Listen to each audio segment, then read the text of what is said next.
Hey guys, আমি এখন বেরোচ্ছি আমার কাজের উদ্দেশ্যে, মানে মেকআপ করতে।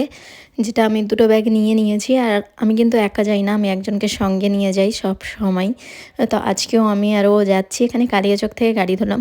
লোকেশানটা কিন্তু খুব একটা দূরে নয়, কিন্তু আমার জন্য একটু দূরেই। এটার লোকেশানটা ছিল বাবলা। আমাদের বাড়ি থেকে প্রায় কুড়ি কুড়ি মিনিট বলবো না, তার থেকে বেশিই লাগে। তো এই তো বিয়েবাড়ি, আর এখন আমরা ঢুকলাম আর বরযাত্রীও কিন্তু এখনই ঢুকলো। আর তাই আমরা ঠিক টাইমে একদম এসে পৌঁছেছি। এখানে আবার আমাদেরকে কিছুক্ষণ ওয়েট করতে হয়েছিল।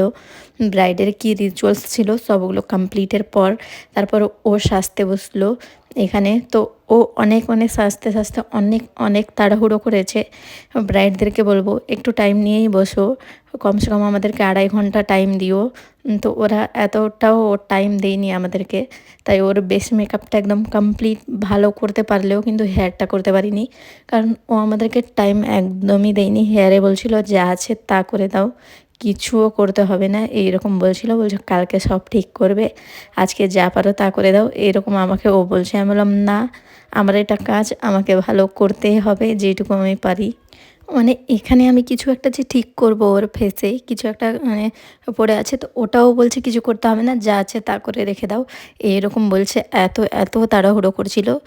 তো আর কি বলবো, এত তাড়াহুড়োর মাঝে যেটুকু হয়েছে করেছি। মানে হেয়ারটাতে একটু আর আমাকে টাইম মানে ওকে দিতে হতো যে এইটুকু টাইম নাও, তো ও দেয়নি।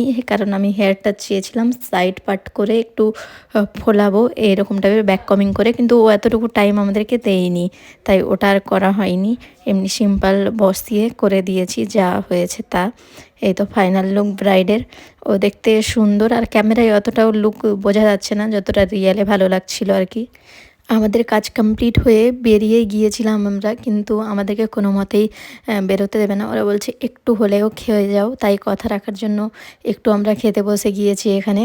তো প্রায় সন্ধে সন্ধে চলে এসছে, এখন আমরা বেরিয়ে যাব। এখানে খাওয়া দাওয়াটা করে নিই হালকা করে, যেহেতু এত রিকোয়েস্ট